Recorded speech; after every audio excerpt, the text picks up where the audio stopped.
गर्मी में चुपके से पड़ोसन के एसी में सोने वाला ससुराल। अरे तुम लोग इतनी देरी क्यों कर रही हो? हमें कल सुबह जल्दी उठना है। तुम लोग जल्दी अपना बोरिया बिस्तर लो और चलो। रात के सन्नाटे में रघुनाथ दबे पांव अपने कमरे से बाहर आते हैं और पीछे मुड़कर अपने परिवार की ओर देखते हैं। वो उर्मिला और अर्जुन को इशारे से बुलाते हैं। आ रहे हैं जी, बस ये तकिया ले लो, कहीं कोई आहट ना हो जाए वरना बहू जाग जाएगी। पापा जल्दी चलिए, यहाँ तो पसीने से बुरा हाल है। मुझे तो लगता है हाथ दम ही निकल जाएगा। उर्मिला और अर्जुन जल्दी से अपना तकिया और चादर लेते हैं और अपनी चप्पलें हाथों में लेकर चुपके से घर के दरवाजे की तरफ बढ़ते हैं। रघुनाथ को लग रहा था कि उन्हें कोई देख नहीं रहा है, लेकिन उनकी बहू रूही अपने रूम की खिड़की से सब कुछ देख रही थी। अपने ससुराल वालों की ये हरकत रूही को बहुत अजीब लगती है। ये लोग इतनी रात को बोरिया बिस्तर लेकर पड़ोसी के घर में क्यों जा रहे हैं? आखिर ये ससुराल वाले चुपके से सोने के लिए पड़ोसी के घर में क्यों जा रहे हैं? क्या थी इसके पीछे की वजह? जानने के लिए चलिए कहानी में पीछे चलते हैं। माँ ये एसी क्यों नहीं चल रही है? और चलाओ दिन भर एसी। हो गया नहीं एसी खराब? अब कल मैं मिस्त्री को बुलाता हूँ। अर्जुन एक बड़े से कमरे में अपने माँ, पिताजी और बहन के साथ एसी की हवा में सो रहा था, लेकिन अचानक एसी खराब हो जाता है। अगले दिन मिस्त्री एसी चेक करने के लिए आता है। आपका एसी का मोटर जल गया है, इसे ठीक करवाने के लिए 20,000 रुपए लगेंगे। हे भगवान, इस एसी को भी अभी ही खराब होना था। 2 दिन में अर्जुन की शादी है, हम लोग अभी एसी ठीक नहीं करवा सकते। उर्मिला एसी ठीक नहीं करवाती है और उसके परिवार को बिना एसी के ही रहना पड़ता है। 2 दिन बाद अर्जुन की शादी रूही से हो जाती है और वो रूही को लेकर घर आ जाता है। बहू तू कलश गिराकर गृह प्रवेश कर, आज हमारे घर की लक्ष्मी आई है। रूही कलश गिराकर घर के अंदर प्रवेश करती है। रस्में पूरी होते होते रात हो गई थी, तो उर्मिला रूही से कहती है, बहू तो थक गई होगी, जाकर आराम कर ले।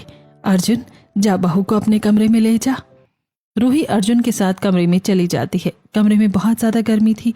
उनके कमरे में सिर्फ एक पंखा था जो खटर खटर करके चल रहा था। क्या बात है जी, हमारे घर में कोई कूलर नहीं है क्या? बड़ी गर्मी लग रही है यहाँ। नहीं रूही, हमारे घर में पहले एसी था, लेकिन वो काफी समय से खराब पड़ा है और अभी हमारी शादी होनी थी ना, सारा खर्चा वहाँ हो गया, इसलिए हमने एसी ठीक नहीं करवाया, क्योंकि उसमें खर्चा ज्यादा बताया है। पर इतनी गर्मी में नींद कैसी आएगी? मेरा तो दम घुट रहा है। थोड़ा एडजस्ट करो, धीरे धीरे आदत हो जाएगी। रूही जैसे तैसे सोने की कोशिश करती है। वो बार बार करवटी बदलती है, लेकिन गर्मी और पसीने की वजह से उसे नींद नहीं आ रही थी। काफी कोशिशें करने के बाद रूही सोती है तो सुबह 5 बजे उसकी नींद खुल जाती है। आज मेरी पहली रसोई है, जाकर माँ जी से पूछ लेती हूँ कि उन्हें खाने में क्या पसंद है और आज पहली रसोई में क्या बनाना है। रूही उर्मिला के कमरे की तरफ जाती है। वो धीरे से दरवाजा खटखटाती है, लेकिन अंदर से कोई जवाब नहीं आता है। वो धीरे से दरवाजा खोलकर अंदर झांकती है और हैरान रह जाती है। कमरा बिल्कुल खाली था। कमरे में रघुनाथ और उर्मिला नहीं थे। अरे ये लोग इतनी सुबह सुबह कहाँ चले गए? शायद माँ जी और पिताजी जॉगिंग पर गए होंगे। बुजुर्ग लोग अक्सर सुबह जल्दी उठते हैं। ये सोचकर रूही अपने कमरे में नहाने के लिए चली जाती है। जब वो नहाकर अपने कमरे से बाहर निकलती है तो देखती है कि उसके ससुराल वाले हाथ में तकिया और बिस्तर लेकर घर में घुस रहे हैं। माँ जी, आप ये बोरिया बिस्तर लेकर कहाँ गई थी? मैंने तो सोचा था कि आप जॉगिंग पर गई थी, पर आप लोग नाइट ड्रेस में हैं।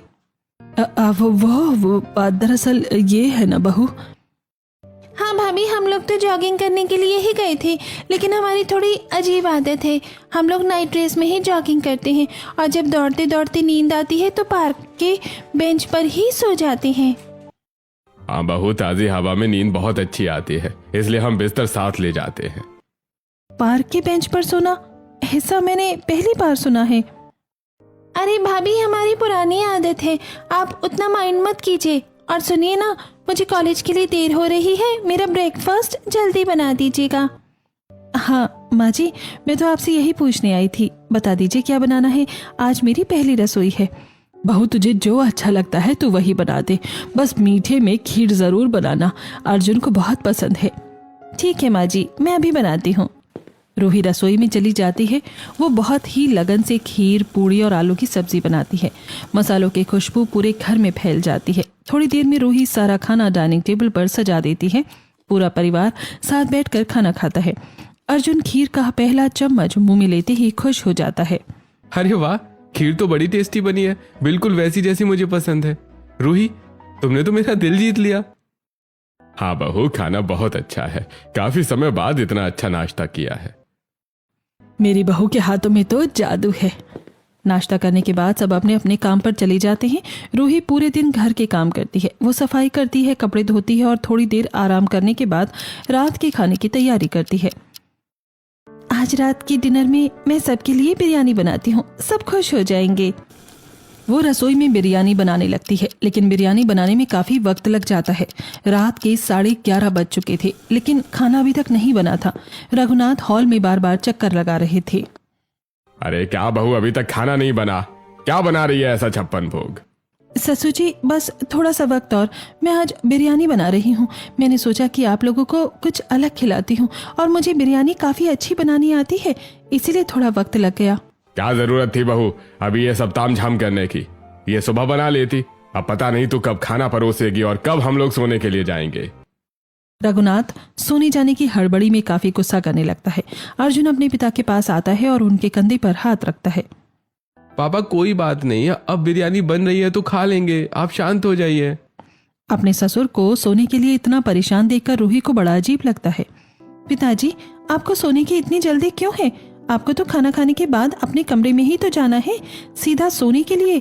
फिर आप ऐसे क्यों बोल रहे हैं, जैसे आपको कहीं मीलों दूर जाकर सोना है? अरे ठीक है बहू, ज्यादा जुबान मत चला, जाकर फटाफट खाना ला, हमें बहुत नींद आ रही है। रूही चुपचाप रसोई में जाती है और खाना लगाती है। सब जल्दी जल्दी खाना खाते हैं।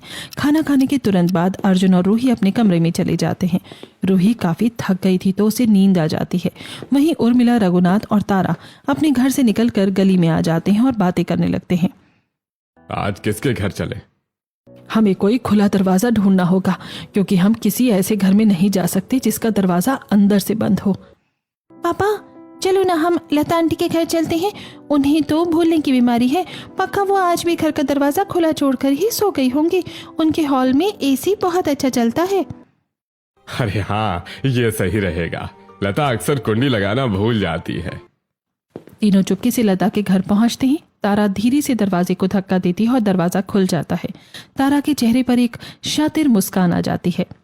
देखा, मैंने कहा था ना कि ये लोग पक्का दरवाजा खोलकर सो रहे होंगे। इन्हें भूलने की जो आदत है वही हमारे काम आ गई। वो तीनों घर के अंदर जाते हैं। तारा धीरे से दरवाजा सटा देती है। वो हॉल में जाते हैं जहाँ ठंडी ठंडी एसी की हवा चल रही है। उर्मिला और उसके परिवार वाले वहीं कालीन पर अपना बिस्तर बिछा लेते हैं और सुकून से लेट जाते हैं। माँ, एसी की हवा में कितनी अच्छी नींद आती है। इतना कहकर तारा सो जाती है। करीब 2 घंटे बाद लता की नींद खुलती है। उसे प्यास लगी और वो बाथरूम जाने के लिए उठती है। अंधेरे में उसे फर्श पर सोए हुए लोग दिखाई नहीं देते। वो गलती से रघुनाथ के हाथ पर पैर रख देती है। रघुनाथ के मुंह से आवाज निकलने ही वाली थी कि तारा फुर्ती से अपना हाथ उनके मुंह पर रख देती है। पापा चुप रहिए, वरना पकड़े जाएंगे। लता नींद में बड़बड़ाते हुए बाथरूम चली जाती है। उसके जाते ही रघुनाथ कहने लगता है, अरे मर गए रे, अरे बड़ी जोरों की लग गई, अरे हड्डी टूट गई मेरी हाथ की। अरे इस औरत को भी अभी प्यास लगनी थी। पिताजी आप ऐसा करो, बीच में सो जाओ, मैं साइड में सो जाती हूँ ताकि दोबारा कोई ऊपर न चढ़ जाए। वो अपनी जगह बदलते हैं और फिर सो जाते हैं। सुबह के करीब 4:30 बज रहे थे। उर्मिला की नींद खुलती है। एसी में सोने के लिए हमें क्या क्या करना पड़ता है, कभी हाथ दबाओ, कभी डर डर के रहो। माँ, एसी की ठंडी हवा खानी है तो ये सब तो झेलना ही पड़ेगा। आप चुपचाप सो जाओ, आधा घंटा और है। एक तरफ जहाँ उर्मिला, रघुनाथ और तारा मजे से सो रहे थे, वहीं दूसरी तरफ अपने घर में अर्जुन की नींद खुल जाती है। उसे भयंकर गर्मी लग रही है और उसका पूरा बदन पसीने से भीग चुका है। वो बिस्तर पर उठकर बैठ जाता है और खुद को हवा करने लगता है। यार, माँ, पिताजी और तारा तो वहाँ आराम से एसी में सो रहे होंगे और मैं यहाँ इस भट्टी जैसे कमरे में पगला रहा हूँ। काश मैं रूही को सब सच बता पाता, पर उसकी नजरों में परिवार की इज्जत गिर जाएगी। गर्मी में परेशान होकर अर्जुन कमरे में यहाँ वहाँ टहलने लगता है। उसकी आहट से रूही की नींद खुल जाती है। क्या हुआ अर्जुन जी, आप इतनी रात को जाग क्यों रहे हैं? तबीयत तो ठीक है ना? हाँ हाँ, सब ठीक है, बस वो नींद नहीं आ रही थी गर्मी की वजह से। उमस बहुत है ना आज। वाकई गर्मी तो बहुत है, पर आप सो जाइए, सुबह काम पर भी जाना है। अरे तुम सो जाओ रूही, मैं बस थोड़ी देर में सो जाऊंगा। अगले दिन सुबह ठीक 5 बजने वाले हैं। रघुनाथ, उर्मिला और तारा लता के घर से चुपके चुपके निकलने की कोशिश करते हैं। वो अपना बोरिया बिस्तर समेटते हैं और चुपके से दरवाजे की ओर बढ़ते हैं। रघुनाथ दरवाजा खोलने के लिए कुंडी पर हाथ रखता है, लेकिन हड़बड़ाहट में कुंडी जोर से टकरा जाती है और कड़ की आवाज होती है। अरे कौन है वहाँ? लता की आवाज सुनकर तीनों के पसीने छूट जाते हैं। लता कमरे से बाहर आने लगती है। तभी तारा को अचानक एक आइडिया आता है। वो पीछे मुड़कर बिल्ली की तरह आवाज निकालने लगती है। म्याऊ, म्याऊ, म्याऊ। लता अपनी जगह रुक जाती है और बुदबुदाती है। अरे ये बिल्ली भी ना रात भर उधम मचाती रहती है। मौका मिलते ही तीनों बाहर गली में भाग जाते हैं। वो अपने घर पहुंचकर ऐसे चैन की सांस लेते हैं जैसे कोई बहुत बड़ी जंग जीत ली हो। घर के अंदर घुसते ही वो सीधे अपने अपने कमरों में जाते हैं। आज तो बाल बाल बचे। उस लता की नींद तो बार बार खुल जाती है। हाँ, आज से सावधान रहना होगा। अब थोड़ी देर सो लेते हैं। रघुनाथ की बात सुनकर उर्मिला सो जाती है। ऐसे ही दिन गुजरते हैं। रघुनाथ, उर्मिला और तारा के साथ कभी एक पड़ोसी तो कभी दूसरे पड़ोसी के घर में चुपके से सोने के लिए चले जाते थे। एक रात, सुनो, आज हम मनोज के घर जाएंगे। वहाँ 2 टन का नया एसी लगा है। हवा इतनी ठंडी है कि कंबल ओढ़ना पड़ेगा। पर मनोज का घर तो नया है।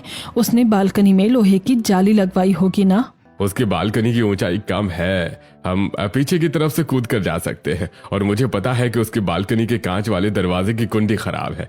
थोड़ा सा जोर लगाने पर वो खुल जाती है। वाह पापा, आपकी जासूसी तो कमाल की है। चलिए फिर आज मनोज भैया के घर की एसी के मजे लेते हैं। रात के 1:30 बजते ही तीनों अपने मिशन पर निकल पड़ते हैं। वो मनोज के घर के पीछे वाली गली में पहुंचते हैं। रघुनाथ पहले बालकनी पर चढ़ता है, फिर तारा।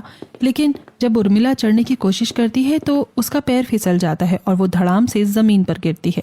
हाय दैया, हाय रे मर गई मैं तो।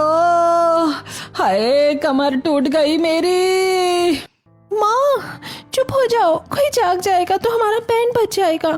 जल्दी उठो और ऊपर आओ। बहुत जोर की लगी है, उठा भी नहीं जा रहा। अरे हिम्मत करो उर्मिला, बस थोड़ा सा और। उर्मिला किसी तरह लंगड़ाती हुई बालकनी के अंदर घुसती है। वो मनोज के कमरे में पहुंचते हैं। वहाँ एसी सच में बहुत जबरदस्त चल रहा था। वो लोग चुपके से बैठ के नीचे वाली खाली जगह में जाकर अपना बिस्तर बिछा लेते हैं। रात भर वो मजे से सोते हैं, लेकिन सुबह 5 बजे जब वो दबे पांव वापस निकल रहे होते हैं तो जल्दबाजी में बालकनी का कांच वाला दरवाजा लगाना भूल जाते हैं। आज तो बड़ी अच्छी नींद आई। जब मनोज की नींद खुलती है तो वो बालकनी में आता है और दरवाजे को खुला देखकर चौंक जाता है। अरे ये दरवाजा कैसे खुला? मुझे तो याद है मैंने दरवाजा ठीक से बंद किया था। कहीं कोई चोर तो नहीं आया था? वो अपना सामान चेक करता है पर सब कुछ सही सलामत मिलता है। वो बहुत उलझन में पड़ जाता है। वहीं दूसरी तरफ रघुनाथ और उनके घर वाले अपने घर पहुंचने ही वाले थे कि रास्ते में रतन उन्हें देख लेता है। रतन दूध लेने के लिए निकला था। अरे रघुनाथ जी, आप तीनों इस वक्त यहाँ पे? ये और बोरिया बिस्तर कहाँ लेकर घूम रहे हैं आप लोग? वो अरे रतन भाई, हम लोग सुबह की सैर पर निकले थे। सैर पर? और ये बोरिया बिस्तर लेकर? ये कैसी मॉर्निंग वॉक है भाई? अरे अंकल, ये नई तरह की मॉर्निंग वॉक है। हमें तो ऐसे ही करना पसंद है। हम लोग जब थक जाते हैं तो कहीं भी बेंच पर सो जाते हैं। रतन को ये बात बहुत अजीब लगती है। वो अपना सिर खुजलाते हुए आगे बढ़ जाता है। रघुनाथ अपने परिवार को लेकर घर आ जाता है। अगले कुछ दिन तक यही सिलसिला चलता है। उर्मिला, रघुनाथ और तारा कभी इस पड़ोसी के घर तो कभी उस पड़ोसी के घर अपनी रात गुजारते। एक रात गर्मी बहुत ज्यादा थी। अरे सुनो, आज हम विमला के घर जाएंगे। उसके पति शहर से बाहर गए हैं और वो अकेली है। वो अपने बेडरूम में सोती है, लेकिन हॉल में उसने नया इन्वर्टर एसी लगवाया है जो बिजली कटने पर भी चलता है। अरे वाह, ये तो बहुत ही बढ़िया है। बिजली जाए या रहे, हमें तो ठंडी हवा मिलेगी। और विमला आंटी तो रात को गहरी नींद में सोती हैं। उन्हें तो बम फटने की भी आवाज नहीं आती। रात के करीब 2 बजे तीनों अपना तामझाम लेकर विमला के घर चले जाते हैं। विमला का घर गलियारे में आखिर में था। रघुनाथ ने खिड़की की ग्रिल के बीच से हाथ डालकर कुंडी खोल दी और तीनों घर के अंदर आ गए। क्या सुकून है। मेरा तो मन कर रहा है कि यहीं हमेशा के लिए बस जाऊं। माँ जल्दी बिस्तर लगवाओ, वरना सुबह जल्दी उठना भी है ना। उर्मिला जल्दी से बिस्तर लगाती है और तीनों गहरी नींद में सो जाते हैं। सुबह के 4:30 बज रहे थे। बाहर हल्का उजाला हो गया था। अचानक विमला की नींद खुल गई। अरे आज इतनी जल्दी नींद क्यों खुल गई? और ये रसोई में क्या खटपट हो रही है? शायद चूहा होगा। पर छोड़ो, आज जल्दी उठ ही गई हूँ तो नाश्ता बना लेती हूँ। वैसे भी आज बहुत काम है। विमला अपनी रसोई में जाकर बर्तन धोने लगती है। बर्तनों की खनक सुनकर उर्मिला और तारा की नींद खुल गई और उसके कान खड़े हो गए। रघुनाथ जी, ओ रघुनाथ जी, उठिए, लगता है विमला उठ गई है। अरे सोने दो उर्मिला, अभी तो बहुत अंधेरा है। पापा जल्दी उठिए, विमला आंटी रसोई में है, वो बर्तन धो रही है। तारा की बात सुनकर रघुनाथ की नींद उड़ गई। तीनों के हाथ पांव फूल गए। अफरा तफरी का माहौल हो गया। तीनों अंधेरे में ही अपना बिस्तर समेटने लगे। जल्दी करो, अगर उसने देख लिया तो अनर्थ हो जाएगा। घबराहट में तीनों एक दूसरे से टकरा गए। रघुनाथ का पैर उर्मिला के बिस्तर में फंस गए और वो लड़खड़ा कर सोफे से टकरा गया। धम्म की आवाज हुई। कौन है? कौन है हॉल में? शांत हो जाइए, सब लोग अपने जूते चप्पल हाथ में उठाओ और दबे पाँव निकलो। फूंक फूंक कर चलो, आवाज बिल्कुल नहीं होनी चाहिए। वो तीनों धीरे धीरे दबे पैर चुपके से अपनी सांस रोक कर दरवाजे की तरफ पड़े। विमला टॉर्च ढूंढ रही थी। जैसे ही वो हॉल में आई, रघुनाथ और बाकी लोग दरवाजे से बाहर निकल चुके थे, लेकिन जल्दबाजी में तारा के कान की एक सोने की बाली वहीं नीचे गिर गई, जिसका उसे पता ही नहीं चला। विमला ने हॉल की लाइट जलाई। यहाँ तो कोई नहीं है, पर मुझे पक्का यकीन है कि कोई था यहाँ। दरवाजे की कुंडी भी खुली है। विमला ने पूरे घर की जांच की। अचानक उसकी नजर नीचे चमकती हुई एक चीज पर पड़ी। उसने झुककर उसे उठाया। वो एक सोने की बाली थी। ये बाली? ये तो मेरी नहीं है, और इस घर में मेरे और मेरे पति के अलावा कोई आता ही नहीं है। क्या मेरे पति का किसी और के साथ चक्कर चल रहा है? क्या वो अपनी किसी दोस्त को यहाँ लेकर आते थे जब मैं सो रही होती हूँ तो? विमला को अपने पति पर शक हो गया था। उसने तुरंत अपने पति को फोन लगाया और झगड़ना शुरू कर दिया। उधर रघुनाथ के घर में मातम छाया हुआ था। माँ, मेरी बाली नहीं मिल रही, शायद कहीं गिर गई। मैंने कहा था ना कि ये सब जोखिम भरा है। अब अगर विमला को पता चल गया कि ये तुम्हारी बाली है तो वो हमें कच्चा चबा जाएगी। अरे अब जो हो गया सो हो गया, कुछ दिन शांत बैठो। अगले दिन शाम को मोहल्ले के चौराहे पर लोग जमा थे। मनोज, रतन और विमला आपस में बातें कर रहे थे। सभी को शक था कि रोज रात को कोई उनके घर में घुसता है। भाइयों, मुझे लगता है कि मेरे घर में कोई रोज रात को आता है। सुबह दरवाजा खुला मिलता है और सोफे की कुशन हटी हुई होती है। हाँ मनोज, तुम सही कह रहे हो। मेरे घर में भी कोई आया था। मुझे तो एक बाली भी मिली है। मैंने पूछताछ किया तो मुझे पता चला कि ऐसी बाली उर्मिला की बेटी तारा पहनती है। सच कहूं तो मुझे रघुनाथ और उसके घर वालों पर पूरा शक है। मैंने कई बार उन्हें आधी रात को बोरिया बिस्तर लेकर गलियों में घूमते देखा है। क्या? बोरिया बिस्तर लेकर?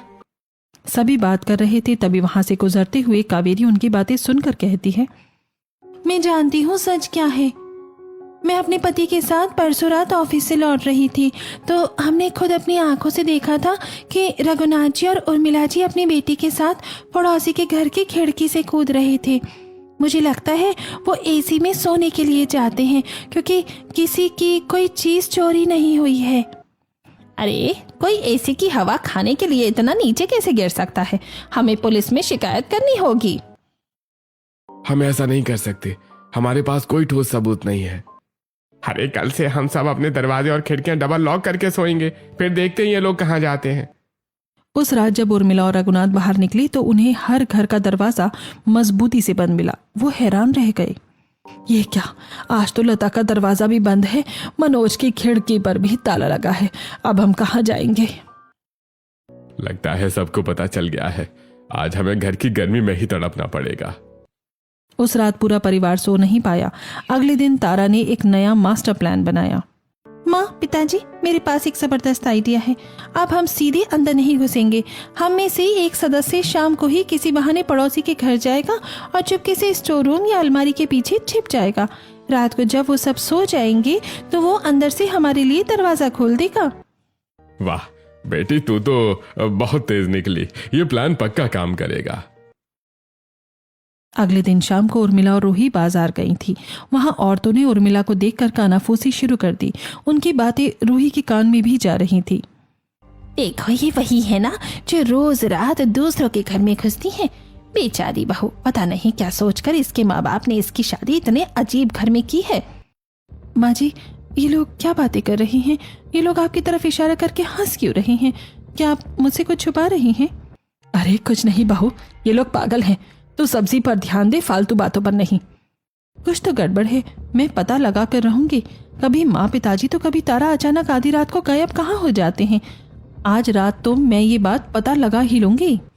रूही का शक अब यकीन में बदलने लगा था। रूही उर्मिला बाजार से घर जाते हैं।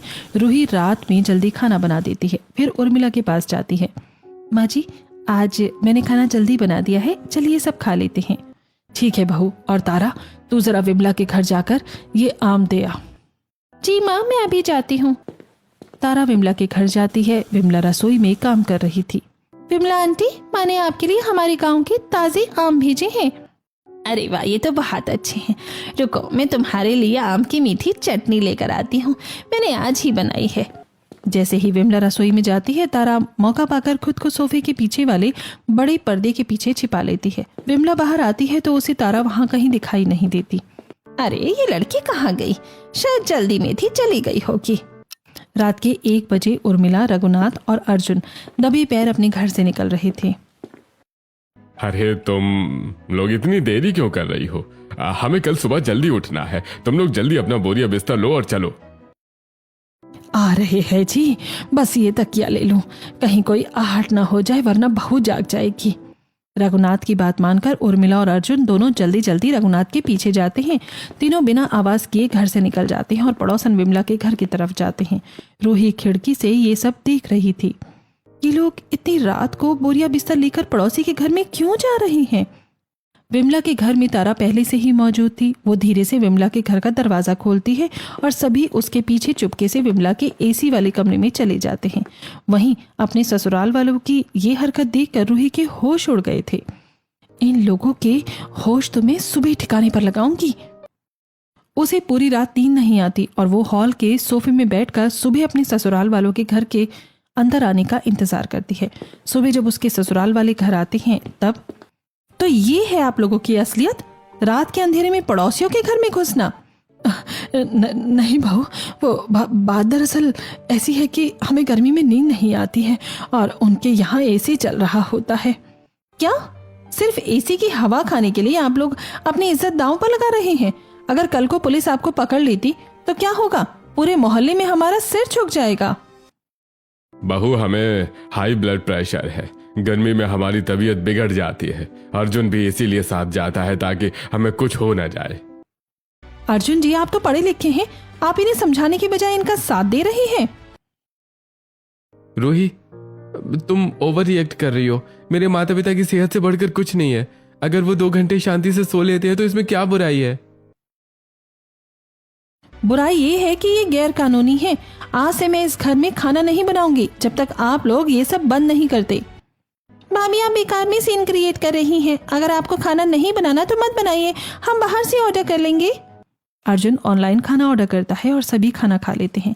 सुबह के झगड़े की वजह से घर का माहौल थोड़ा खराब हो गया था, इसीलिए तारा, भाभी आप गुस्सा छोड़िए, चलिए हम मॉल चलते हैं, थोड़ा आपका मूड ठीक हो जाएगा। रूही तारा के साथ शॉपिंग मॉल आ जाती है, लेकिन काफी देर से रूही और तारा मॉल में भटक रही थी, जिससे परेशान होकर रूही, तारा तुम कोई कपड़े देख क्यों नहीं रही हो? हम यहाँ आधा घंटा सिर्फ टहल ही रहे हैं। भाभी, मुझे कुछ लेना ही नहीं था, मुझे घर पर बहुत गर्मी लग रही थी, इसलिए मैंने सोचा मॉल के एसी में थोड़ी देर बैठ लेते हैं। तुम लोग सच में पागल हो चुके हो। अब मैं समझी कि मोहल्ले वाले क्यों हंस रहे थे। रूही को अपने ससुराल वालों की गर्मी में चुपके से पड़ोसन के एसी में सोने की आदत बड़ी अजीब लगती है। रूही और तारा घर आते हैं। माँ जी, अगर आप लोग नहीं सुधरे तो मैं अपने मायके चली जाऊंगी। तुझे जाना है तो जा, हमें अपनी नींद प्यारी है। रूही को लगा था कि ये मायके की धमकी सुनकर उसके ससुराल वाले मान जाएंगे, लेकिन उन्होंने उसकी बात नहीं मानी। मोहल्ले के लोग अब काफी सतर्क हो गए थे। वो अपने घर के खिड़की दरवाजे को अच्छे से बंद करते हैं ताकि उनके पड़ोसी चुपके से उनके घर में सोने के लिए ना आ जाए, जिस वजह से उर्मिला और उसके परिवार को गर्मी में सोना पड़ता है। बहू, अब तो तेरे कलेजे को ठंडक मिल गई होगी। अब हमें भी सड़ी गर्मी में सोना पड़ रहा है।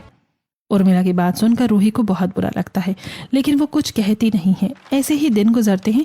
मोहल्ले में एक नया कपल रहने आया था, युवराज और पूनम। वो अमेरिका की किसी कंपनी में काम करते थे। उर्मिला ने तुरंत उनसे दोस्ती कर ली। पूनम बेटी, तुम्हारी आंखों के नीचे इतने डार्क सर्कल्स क्यों हैं? क्या तुम ठीक से सोती नहीं हो? आंटी, हमारी नाइट शिफ्ट होती है। हम लोग रात भर काम करते हैं और हमारे 2 डॉग्स हॉल में रहते हैं। डॉग्स के लिए हम पूरी रात एसी चालू रखते हैं। पूनम की बात सुनकर उर्मिला की आंखों में चमक आ जाती है। वो घर आकर ये बात सबको बताती है। मिल गया नया ठिकाना। युवराज के घर में कुत्ते रहते हैं और उनके लिए भी एसी चलता है। मैंने तो अब कुत्तों से दोस्ती कर ली है। वे अब मुझे देखकर नहीं भौंकेंगे। माँ जी, कुत्तों के साथ सोना बस अब यही रह गया था क्या? उर्मिला रूही की एक नहीं सुनती। रात को उर्मिला अपने दोनों बच्चे और पति के साथ खिड़की के रास्ते युवराज के घर में घुस जाती है। कुत्ते उर्मिला को देखकर पूंछ हिलाने लगते हैं। वो लोग कुत्तों के पास ही बिस्तर लगाकर सो जाते हैं और सुबह होते ही युवराज और पूनम के कमरे से निकलने से पहले उनके घर से बाहर आ जाते हैं। घर आकर, हमारी नई पड़ोसी के घर के एसी में तो बड़ी अच्छी नींद आती है। माँ पापा, हम लोग अब उनके घर में ही सोएंगे। बिल्कुल सही कह रही है तारा। अब रघुनाथ अपने परिवार के साथ हर दिन युवराज और पूनम के घर में चुपके से जाकर सोने लगे थे। ऐसे ही दिन गुजरते हैं। एक दिन जब रघुनाथ, उर्मिला और उसके दोनों बच्चे कुत्तों के साथ सो रहे थे, तब अचानक एक कुत्ता उर्मिला का चेहरा चाटने लगा। अरे हट यहाँ से, सोने दे मुझे। तभी गलती से कुत्ते ने उर्मिला के हाथ पर काट लिया। उर्मिला चिल्लाने ही वाली थी कि रघुनाथ ने उसका मुंह बंद कर दिया। चुप, वरना वो लोग बाहर आ जाएंगे। पापा, कुत्ते ने मम्मी को काट लिया है, अब क्या करें? अरे कोई बात नहीं, पालतू कुत्ता है, इंजेक्शन लगे होंगे, अब यहीं लेटे रहो। वो लोग दर्द बर्दाश्त करके वहीं लेटे रहे। युवराज और पूनम अपने कमरे में बैठे लैपटॉप पर काम कर रहे थे। तभी युवराज के फोन पर मोशन डिटेक्शन का अलर्ट आया। उसने जैसे ही कैमरा फीड खोला, उसके होश उड़ गए। पूनम देखो, ये हमारे पड़ोसी उर्मिला जी है ना, ये अपने परिवार के साथ हमारे घर में हमारे डॉग्स के साथ क्यों सो रहे हैं? पड़ोसियों को अपने घर में सोता देखकर पूनम को गुस्सा आता है। वो अपने कमरे से बाहर निकलती है और हॉल की सारी लाइटें जला देती है। अचानक लाइट जल जाने से रघुनाथ और उसके परिवार की नींद खुल जाती है। ये सब क्या है? आप लोग हमारे घर में चोरों की तरह क्यों घुसे हैं? और आप लोग हमारे घर में क्यों सो रहे हैं? मुझे अपनी आंखों पर यकीन नहीं हो रहा है। आप लोगों को शर्म नहीं आती इस तरह दूसरों के घर में घुसपैठ करते हुए? अब बेटा, वो हमें माफ कर दो, हम चोर नहीं हैं। हमारे घर का एसी खराब हो गया है और घर में बहुत गर्मी लग रही थी और आपके यहाँ एसी चल रहा था, तो हम यहाँ एसी में सोने के लिए आ गए। एसी की हवा खाने के लिए कोई किसी के घर में घुस आता है क्या? क्या आपके घर में कोई संस्कार नहीं है? अर्जुन, तुम तो पढ़े लिखे लगते हो। तुम अपने माँ बाप को रोकने के बजाय उनके साथ यहाँ कुत्तों के बीच में सो रहे हो। अरे युवराज भाई, मेरी मम्मी पापा की तबीयत ठीक नहीं रहती गर्मी में, इसलिए हम बस थोड़ी देर के लिए आए थे। हमारा इरादा बुरा नहीं था। अरे इरादा जो भी हो, ये जुर्म है। मैं अभी पुलिस को फोन कर रहा हूँ। तुम जैसे लोगों को सबक मिलना ही चाहिए। युवराज ने जैसे ही फोन उठाया, उर्मिला और रघुनाथ उसके पैरों में गिर पड़े। उर्मिला फूट फूट कर रोने लगी। हमें माफ कर दीजिए, हमसे बहुत बड़ी गलती हो गई। युवराज के घर से चिल्लाने की आवाजें सुनकर रूही भी वहां आ जाती है। पूनम जी, प्लीज पुलिस को फोन मत कीजिए। मैं आपके आगे हाथ जोड़कर माफी मांगती हूँ। इनकी इस हरकत से मुझे जितनी शर्मिंदगी हो रही है मैं बता नहीं सकती। बस एक आखिरी मौका दे दीजिए। रूही, तुम्हारा चेहरा देखकर मैं नहीं छोड़ रही हूँ, वरना आज रात ये लोग जेल की सलाखों के पीछे होते। दोबारा कभी मेरे घर के आसपास भी मत दिखना। रघुनाथ और उर्मिला अपना बोरिया बिस्तर उठाकर सिर झुकाए युवराज के घर से बाहर निकल जाते हैं। मोहल्ले के कुछ और लोग भी जाग गए थे और अपनी बालकनी से ये सब तमाशा देख रहे थे। घर पहुंचने के बाद, अब तो खुश हैं आप लोग? पूरे मोहल्ले के सामने हमारी नाक कट गई है। पुलिस के पास जाना ही बाकी था ना, वो भी आज हो ही जाता। बहू, हमें माफ कर दो, हमें सच में अपनी गलती का एहसास हो गया है। आज जो जिल्लत हमने झेली है, उसके बाद अब हम कभी किसी के घर की तरफ आंख उठाकर भी नहीं देखेंगे। हाँ बहू, आज हमें समझ आया कि ठंडी हवा से ज्यादा कीमती इंसान की इज्जत होती है। हम अब कभी ऐसा नहीं करेंगे। उर्मिला और उसके परिवार ने चुपके से पड़ोसन के घर के एसी में सोने की आदत छोड़ दी थी। उर्मिला और रघुनाथ गर्मी में पसीने से तरबतर होकर रातें काटते। रूही उन्हें इस तरह गर्मी में बेहाल देखकर परेशान हो जाती है। एक दिन, माँ जी, पिताजी सुनिए, मेरी शादी में मेरे मायके वालों ने मुझे कुछ पैसे दिए थे जो मैंने अपनी बचत के तौर पर रखे थे। हम उन पैसों से एक नया एसी खरीदेंगे। मैं डाउन पेमेंट कर दूंगी और बाकी की रकम हम EMI पर चुका देंगे। कम से कम आप लोग चैन की नींद तो सो पाएंगे। ये सुनते ही उर्मिला और तारा की आंखों में चमक आ गई। उर्मिला ने दौड़कर रूही को गले लगा लिया। बहू, तू तो सच में साक्षात लक्ष्मी है। हमने तुझे इतना बुरा भला कहा, फिर भी तू हमारे बारे में सोच रही है। एसी खरीदने के लिए पूरा परिवार एक बड़े से शोरूम में जाता है। शोरूम पहुंचते ही तारा की खुशी का ठिकाना नहीं रहा। वो एक एक एसी के सामने जाकर खड़ी हो जाती है और उसकी हवा महसूस करने लगती है। वाह भाभी, इस वाले एसी की हवा तो बिल्कुल वैसी ही है जैसी मनोज भैया के घर में थी। क्या हम थोड़ी देर यहीं रुक सकते हैं? तारा, फिर वही आदत। हम यहाँ एसी खरीदने आए हैं, मुफ्त की हवा खाने नहीं। जल्दी से एक मॉडल पसंद करो। हाँ, ये वाला ठीक लग रहा है। इसकी कूलिंग बहुत फास्ट है। रूही एसी खरीदकर अपने ससुराल वालों के साथ घर आ जाती है। शाम तक घर में एसी लग जाता है। जैसे ही मिस्त्री एसी चालू करता है, पूरे कमरे में ठंडी हवा फैल जाती है। एसी की ठंडी हवा में उर्मिला अपनी आंखें बंद कर लेती है और गहरी सांस लेकर कहती है, अब आई ना जान में जान।